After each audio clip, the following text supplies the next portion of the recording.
Welcome to the Big Unlock podcast, where we discuss digital transformation and emerging technologies in healthcare. Hear some of the most innovative thinkers and leaders in healthcare and technology talk about how they are driving change in their organizations.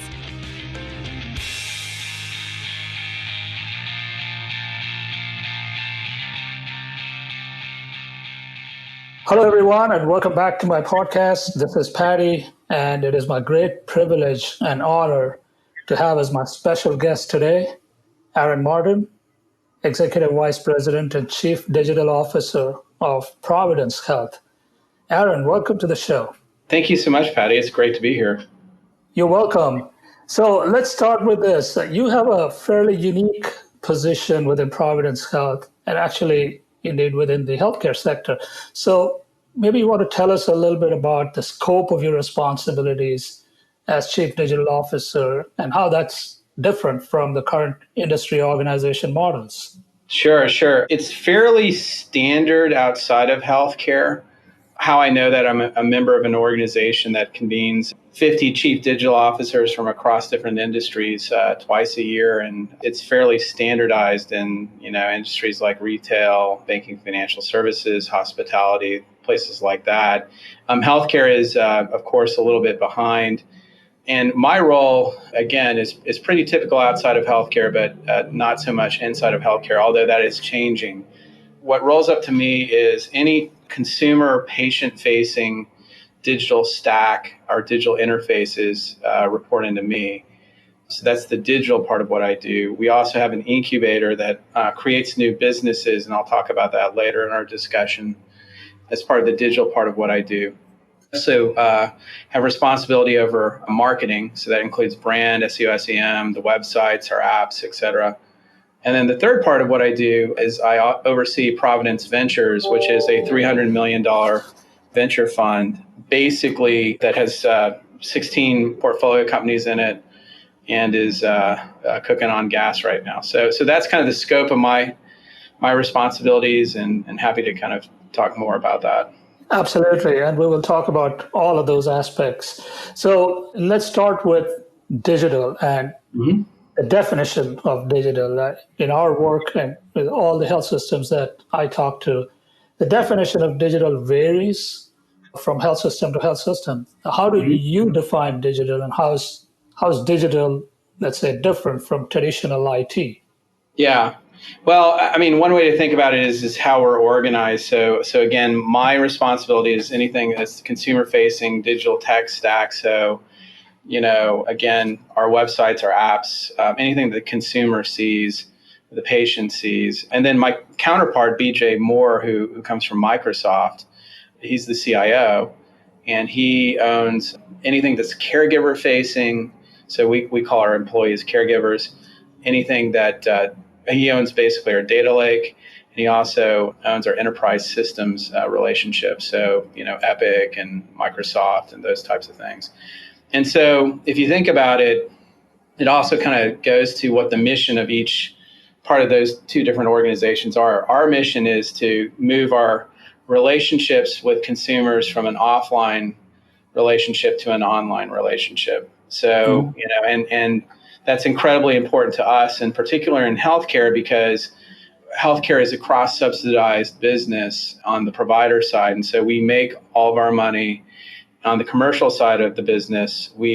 On a great day, we kind of break even on Medicare and we lose money on Medicaid. And so to sustain our mission into supporting the poor and vulnerable, we have to do an exceptionally good job in digital, engaging with the commercial population who is highly digitally engaged. And then also that part of our business is also at risk of being disrupted because, if you look at all the disruptors in the marketplace, whether they be startups, tech companies, or, existing healthcare companies that are kind of changing their models, they're not going after the Medicaid population generally. They're going after the commercial population, which is the high margin portion of our business. And they're going after it with better, convenience and tools. On BJ's side of the net, he is really focusing on the caregiver productivity. What is the experience like working for Providence St. Joseph? How do we leverage our data in new and interesting ways to improve the way that we deliver care, and then also our relationships with some of these big tech vendors in terms of how they're going to support us. My firm did some research recently on the different organization models and the current state of digital transformation. More often than not, the model we see is that this chief digital officer role kind of folds into the CIO role. And it seems like at Providence Health, these are two distinct roles. And as you described, your role focuses more on the patient acquisition, patient engagement side of things, whereas the CIO is focused more on the enterprise side of things, including caregiver enablement, caregiver productivity, and so on. And of course, the innovation piece, which in most organizations is actually a standalone unit as we see it through our research. It's an interesting model. And as you pointed out, different other sectors, banking, retailing, and so on, they have more of the kind of model that you just described. Yeah, and I think it has to do with the skill sets involved. So if you look at my background, it's e-commerce, and it's how do you, so working with Amazon for 9 years, how do you engage with consumers online using digital tools? How do you enable transactions? How do you keep engagement, et cetera? If you look outside of healthcare, usually there is an individual who has that kind of background paired either with somebody who has a deep marketing background and brand background, or vice versa. So, it's either the chief marketing officer has the chief digital officer reporting to him or her, or vice versa outside of healthcare. Inside of healthcare, you're right. I think you see that much more, the CDO and the CIO kind of combined. But I think as health systems and insurers start to understand that those are very, very different problems to solve, you'll start to see the chief digital officer and chief marketing officers, those reporting relationships start to verticalize and get separated from the CIO, which is a very different set of skills around, how do you deliver technology at massive scale, serving your employees? How do you deal with, massive amounts of enterprise data? And then how do you manage very complex relationships with technology partners, vendor partners who are helping with those two other issues. So that's kind of how it nets out outside of healthcare. We'll see what healthcare does with it. So actually, that's a great segue to what I was going to ask you about next. Mm-hmm. You mentioned you came from outside the industry. What do you see as an outsider looking in as the biggest opportunities and the biggest barriers to technology-led innovation? And maybe you can talk a little bit about your innovation model as well. Yeah, I think there's many, many, many opportunities. And the problem has been prioritization. And so one of the first problems that we fixed within our organization, and fixed is a stretch. I think we're on a journey around this, is how do you prioritize the problems into what we call needle movers? And how we've done that is I work with our head of digital strategy, Sara Vasey, who leads a team that think of him as an internal consulting team. And what they do is they work with our clinical and operations leaders from across our 116,000 person organization to identify and then scope and size and prioritize these needle movers. And so we do that in a big way every 3 years. And so we're going through a refresh of that now. And then we do it incrementally every single year, obviously.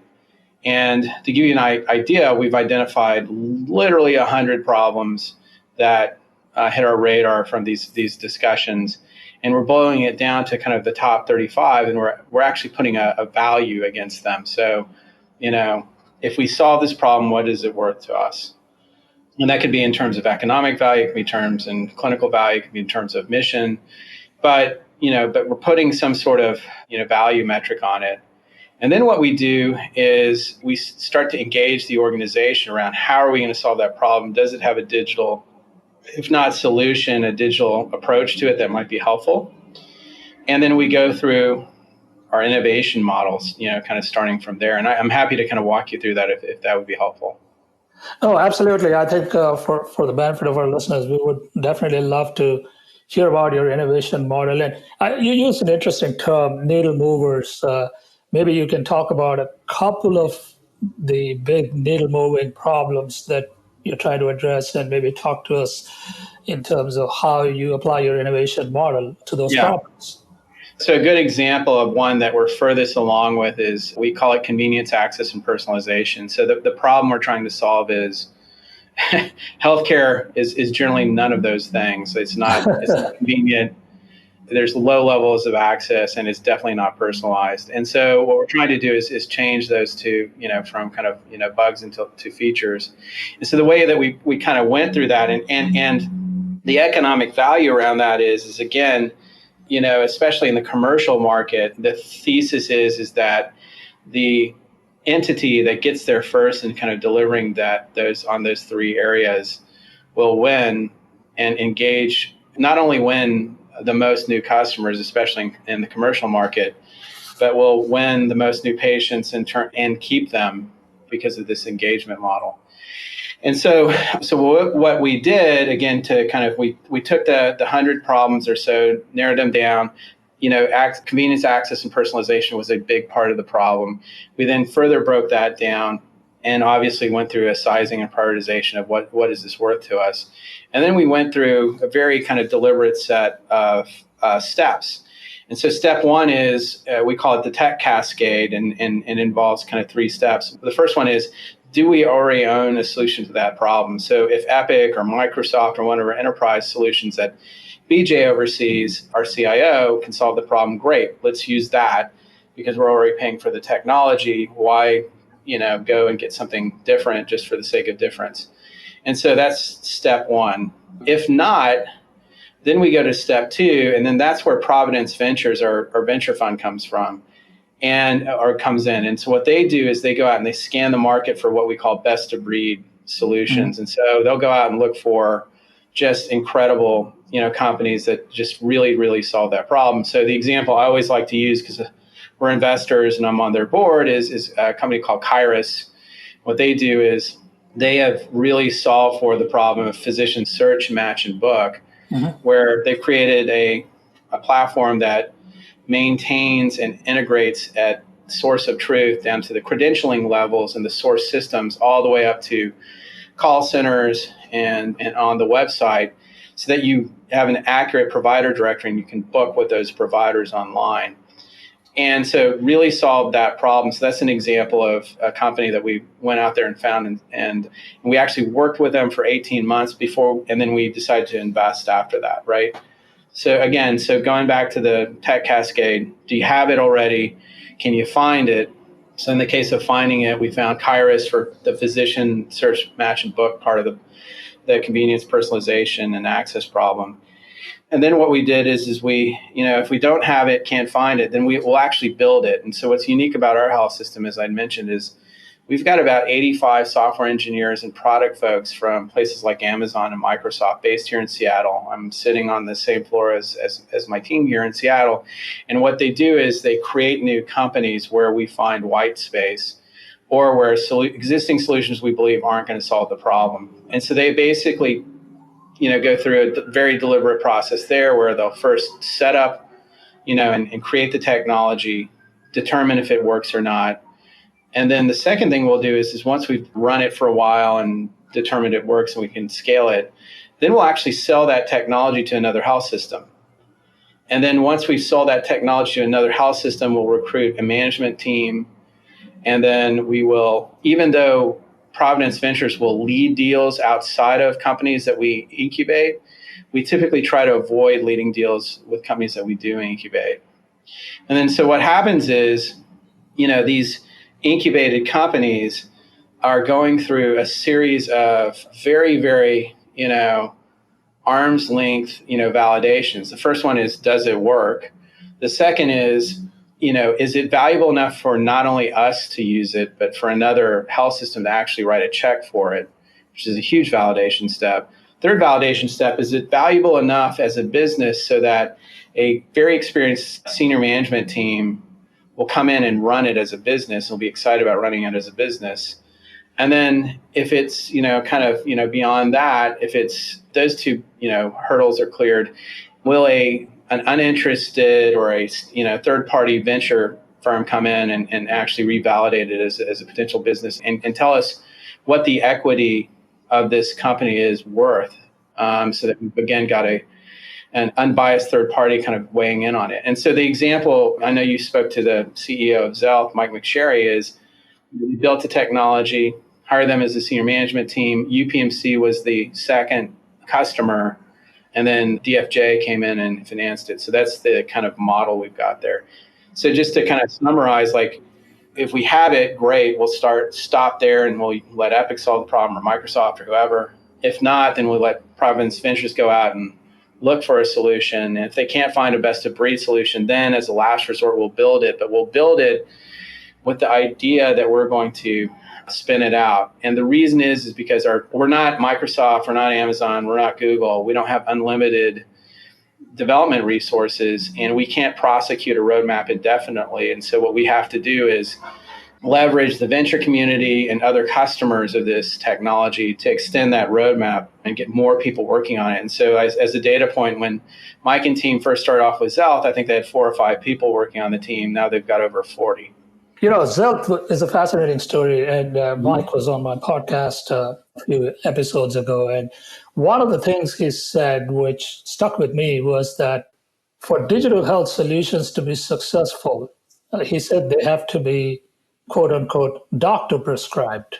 And what he was trying to say is that unless you have the clinician on board, you're going to struggle to gain adoption. So can you talk a little bit about your own views on what drives digital health adoption, and what kind of structural issues do you see impacting the success of companies like Kairos and Xealth?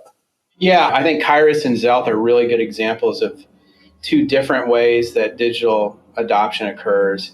I totally agree with Mike around his comment, and that's the reason why we built, and partnered with Mike and team to build Xealth, is we were looking at, as a health system, the adoption of some of the technologies we're putting out there by patients. And it was reasonable, but still kind of a bit low. And then we have our own health plan, and it was far, far worse. And so with health plans, if you look at how they kind of work with their members, the members aren't really that well engaged. They kind of probably see them, if they're healthy, a few times a year.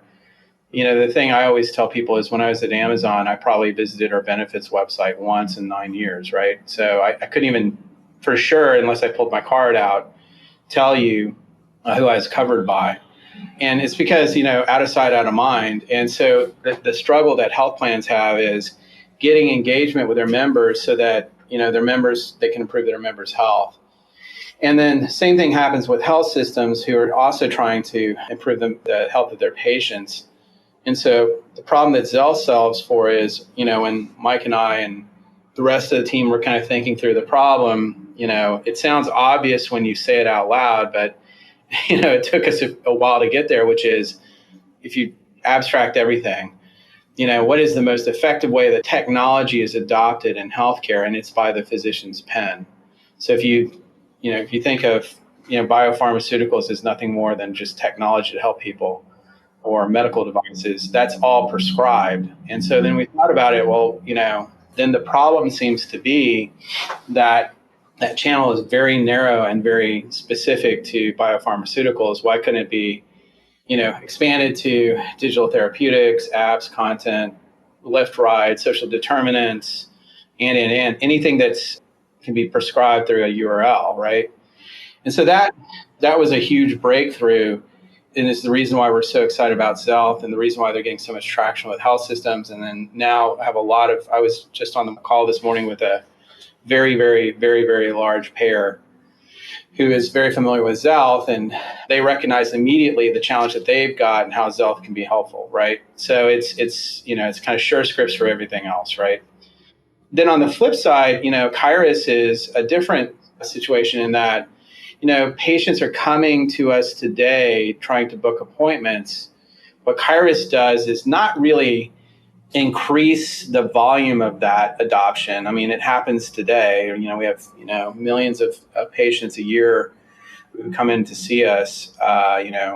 It's really increasing the effectiveness of matching them with the right provider, right? And so that's what they're doing is increasing the efficiency of that, because what happens in that space is they drive up what, Amazon would call a conversion rate, which is, how many people hit the website and actually find what they're looking for and buy. Well, in our case, it's patients searching for a physician, and how likely is it for them to get matched with the cardiologist that they want to see, or whomever. So that's what Kairos does. There are slightly different use cases. In one case, Zelf is actually creating a new channel that didn't exist before, and Kairos is improving on one of the oldest channels there are in terms of getting help and assistance. Fascinating stories. I just wanted to make one quick comment. Sometime back, one of my guests on this podcast was the chief analytics officer of Chimera. And Chimera, of course, is the big health plan in your part of the country. Yep. And they kind of refer to the same issues in terms of the demographic makeup of the Pacific Northwest. Young invincibles. They don't feel the need to go to a doctor. How do you engage with folks who don't feel the need to engage because they are healthy and active and so on? So it's very interesting. I heard the flip side of the coin from your comments as well, which is very interesting. And I imagine that depending on the demographics of the region in which your solutions are being rolled out, you would have very different adoption rates, just because of the differences in the demographics. Is that a fair statement? I think it is. I think, that said, I think the problem is pretty pervasive. And then, you're also going to see this happen in Medicare Advantage in that as well. So, don't forget the biggest part of the Medicare population is now growing, at a 10,000 per person rate, people kind of crossing 65 right now per day. All those folks are highly digitally engaged, right? Like those folks, my dad's 75 and he's on his phone more than I am. And I think what's different is the popularity of Medicare Advantage has really driven the ability for these plans to, again, provide other helpful services to that population. And they'll engage. The problem is they're not aware of it. And they are not going to go to their plan to go find out. They're going to go to their physician to go find out what they need to go use. Okay, so one of the things that I do on my podcast is something called a lightning round with my guests. In the lightning round, I ask you for your top of mind thoughts on a handful of emerging technologies. And after all, we're talking about technology-led digital health innovation. So, okay, just a few here. So the first one on my list is artificial intelligence and machine learning. Yeah, I think the two areas my team is very, very focused on are actually three, is basically digital bots on the front end to help with navigation, disease prediction, and to a lesser extent, kind of helping the patient be treated more efficiently. And so we're definitely looking at that space, and we've experimented with our own bot. We call it Grace, and it's a bot that helps with navigation on our website. And you're going to see us, my thinking about that is you're going to see that technology become pervasive, and it's also going to be contextually aware over time, which will be awesome. And it'll have a personalized personality for you over time. And so, our hope is Grace is present when we first kind of make contact with you, when you're trying to figure out where to go within our health system, all the way through treatment, through kind of follow up and that kind of thing. And you get to work with Grace, and Grace is helpful, to kind of help navigate you through as we simplify the health system, but navigate you through the complexity all along the way. An extension of those types of technologies are technologies that are already in the home. So we were one of the first healthcare organizations to work with Amazon on their HIPAA-enabled Alexa. Yeah. And that was super fun. And the reason why we were able to do it so fast is because of all the infrastructure and technology we had put in place prior that made it easier to develop for that technology. And so you're going to see a lot more of those types of things happen. And then the third area that we're doing a lot of investigation around is in-clinic AI, in which, the physician is able to, passively talk without having to invoke a bot. And then that bot basically effectively acts as a virtual scribe or a digital scribe, and takes the note, and eventually will take the order, and then the physician kind of goes through and checks that everything's appropriate and push on, so that they're having to deal with the EMR less and less and less. It's a fascinating use case. I actually wrote about chatbots in healthcare in one of my recent blogs. And I actually called out Grace as a great example for, excellent. I'm happy to share that with you. So, symptom triaging is one of the most basic things whenever anyone, has an urgent care need. What's the first thing they do? They go on Dr. Google, right? Dr. Google is not exactly the recommended standard of care, but like it or not, that's what people do. And so this is a great opportunity for health systems and clinicians to really make these tools available to people at the time of need. And at least, even if you can't go too deep into the triaging, especially if it's a complex case and so on, but at least for the vast majority of routine care needs, you can at least guide your patients or your consumers. So I thought this is a fascinating use case, and the possibilities for machine learning to really make the engine smarter and smarter over time. I think it opens up endless possibilities. And of course, let's not forget that there is an acute crisis in terms of shortage of skilled clinical staff. And with the chatbots, it solves for that problem as well. On that last piece, I'll just kind of amplify what you just said. It is, I was on a panel, and the audience was full of physicians.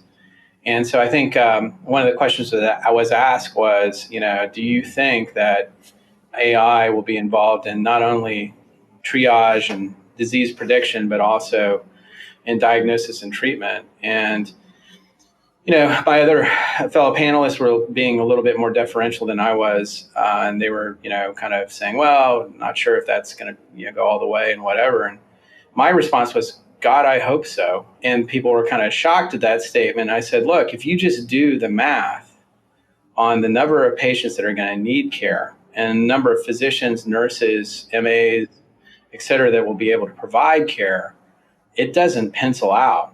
So you're either going to have to figure out a way of, kind of with these kind of low risk, low acuity, urgent care types of scenarios where a bot can do those types of, very basic things. If we don't figure that out, we've got a huge supply demand mismatch, and there'll be rationing of healthcare, which I'm super not in favor of. We covered two of the items on my list of the lightning round. I had one more, which is also related to this topic that I wanted to get your thoughts on. Voice recognition. Yeah, I think that's kind of, related to kind of in our world is going to be related to, digital scribing. So in our world, that is going to be a big part of it, as well as, kind of the bots at home. So again, we're kind of, as the Amazon would say, we're kind of at day one in all this technology. It's super early. So like right now, we've trained Alexa in a HIPAA compliant way to find the nearest retail healthcare location to the individual and book an appointment, right? Like that's super basic, but you can kind of see where that could go, in the future. And you can also see how the Alexa team has done some pretty amazing things with other partners around, delivering content in specific ways, and et cetera, et cetera. And so I think what you want to have is more access that's more convenient, and then it's pervasive and engaging. I think the biggest part of the problem with healthcare right now, at least taking it from a tech angle, is, people, especially the poor and vulnerable, and the Medicaid population, these kind of vulnerable populations, have limited access. It's super inconvenient. And one of the things I always talk about, and kind of a big part of my passion is, I always talk about how inconvenience hurts the vulnerable populations way more than it does middle and upper income. And the reason is you just kind of sit down and think about it. If you're, working mother with, one, possibly even two jobs, and one of your kids gets sick, that is a huge economic problem for you, because you're taking off best case scenario, half a day's work. You have to travel to and from a clinic, which is probably not conveniently located, get seen by the physician, and so on. So you're out, whatever your copay is, you're out the time, that it took, and, in terms of wages you could have earned, it's massively bad. And so it's not surprising that people pick the most rational choice, which is to go to the ED after hours, right? Yeah. Which is the most expensive care venue. And so, a good example of what we're doing around low acuity is trying to make it so convenient that, why would I ever go to the ED for something minor, even if I have that situation, right? Yeah. You alluded to this earlier, access and convenience. These are possibly among the top two challenges for health systems today. You look at it both from the clinician standpoint as well as from the healthcare consumer standpoints. These emerging technologies can only alleviate the situation and improve the situation. And I hope that man and machine together can actually address this massive problem that we have with regards to access. So let's switch topics. We're coming up to the end here, but I do want to touch on a couple of things. You mentioned big tech in healthcare, and I know that Providence Health just signed announced a big contract with Microsoft around digital transformation. All the big names, right? Apple, Google, Microsoft, Amazon, they all have big ambitions for healthcare, but they all have slightly different approaches to the market.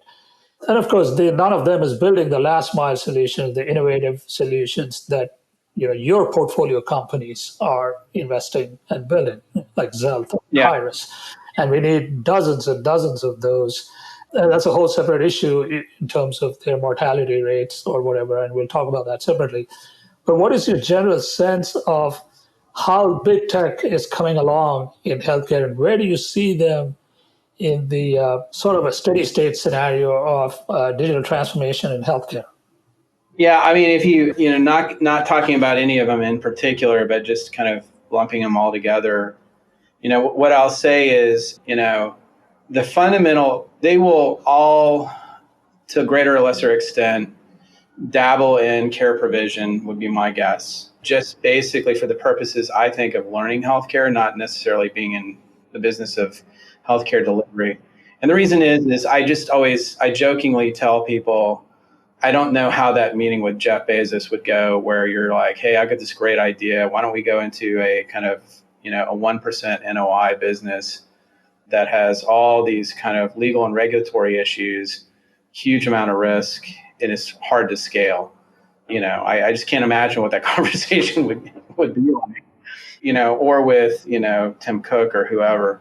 I think rather they're going to continue to do the things they already do, which is at a high level, bring more information to the party, make it more scalable to deliver care, and then also shift demand around and get paid for it, right? Which is basically what all of them kind of do, right? And help consumers make better choices.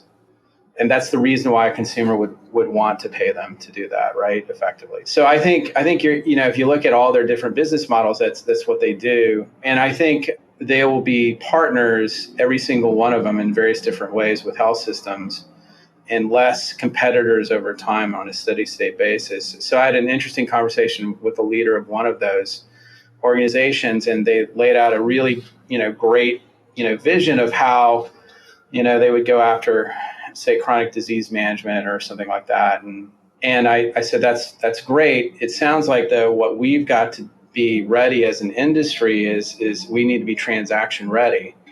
And this person was like, well, what do you mean by that? And I said, well, we have to collectively as a health system build infrastructure by which we can send, receive, and book any resource that we have, and then also be able to provide information around the quality and the pricing of that transaction. And this person said, yeah, you're exactly right. And so I can't imagine them.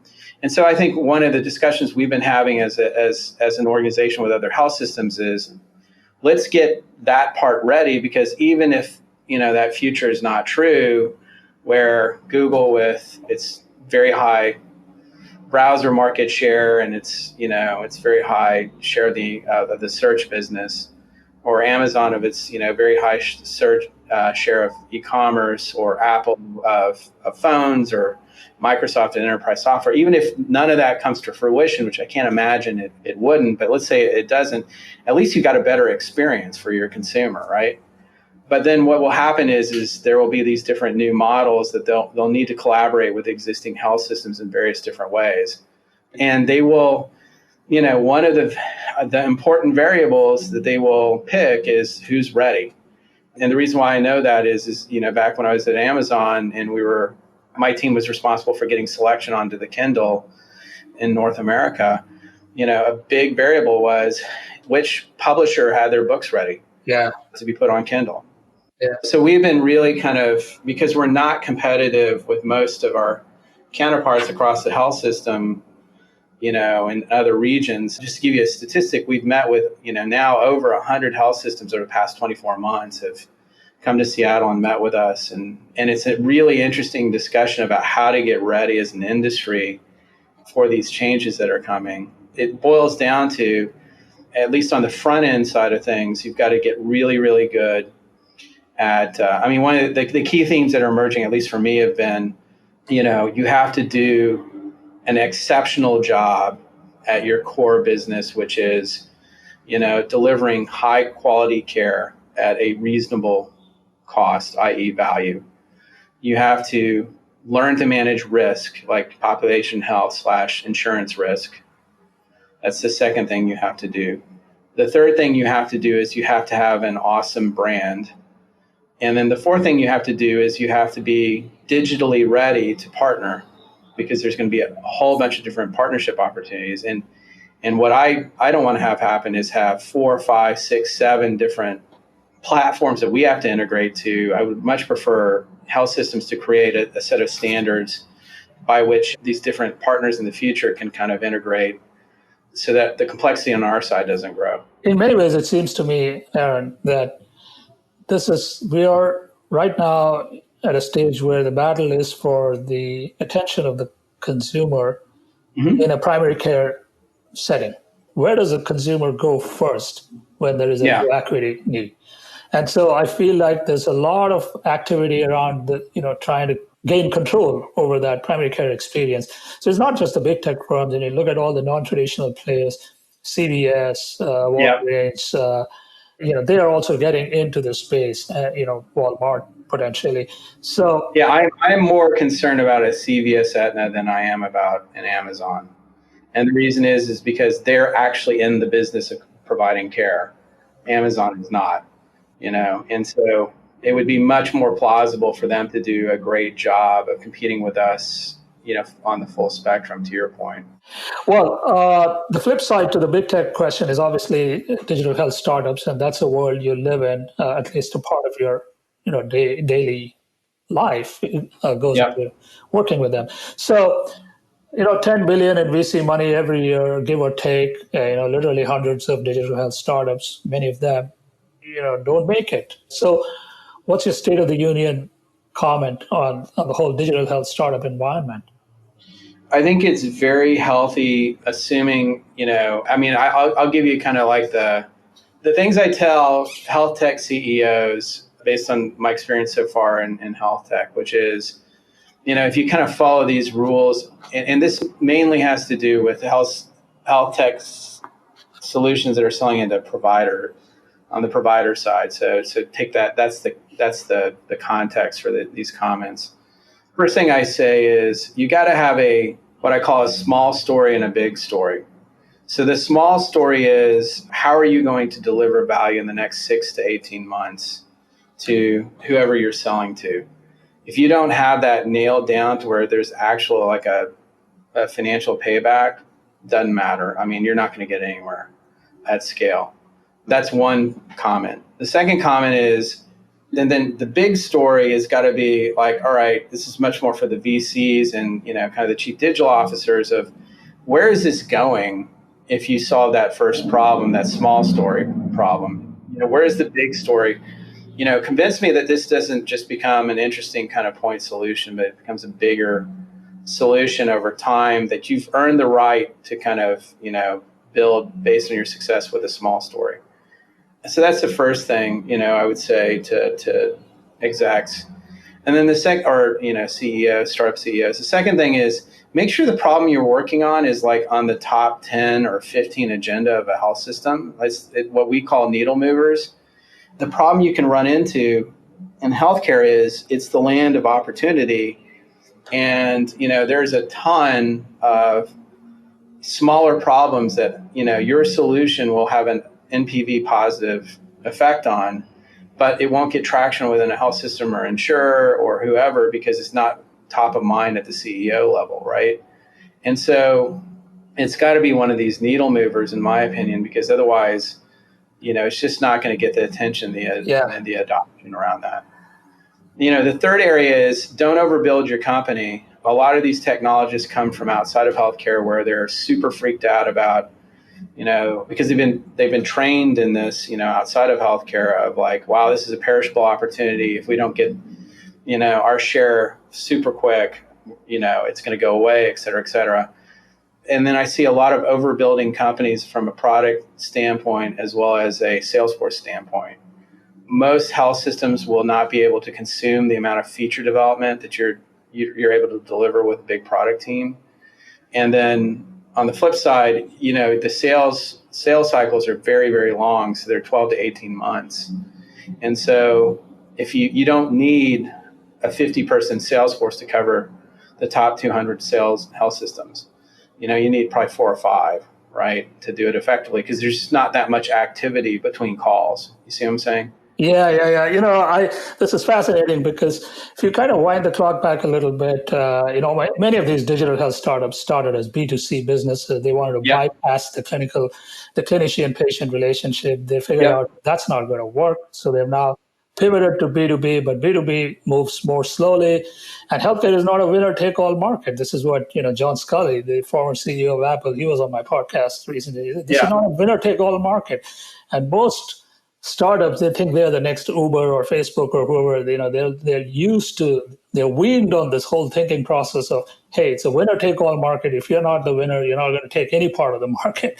So I think your comments address many of those. Well, and I think it is a winner take all. So we have one portfolio company, I will tell you who has won, and they're taking all, but it's not because it's a winner take all market. It's because their competitors just couldn't survive that chasm, and so these guys were very, very wily in terms of, not overbuilding, focusing on, kind of the areas that we've been talking about, and just being around when the segment of the software that they're working on gets defined, and and people say, oh, this is a thing now, I need to buy it. They ended up being a winner take all just because they were around, but had these other CEOs kind of, headed down this path of like, all right, it would probably be 2-3 major competitors in this market. And it's a big market. So, well, Aaron, we've pretty much come up to the end of our time here. Well, this has been a truly fascinating conversation. And thank you so much for sharing your thoughts, sharing so much information about the work that you're doing. It seems like really, really exciting stuff.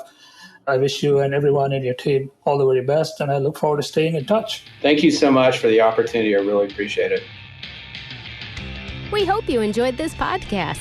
Subscribe to our podcast series at www.thebigunlock.com and write to us at info@thebigunlock.com.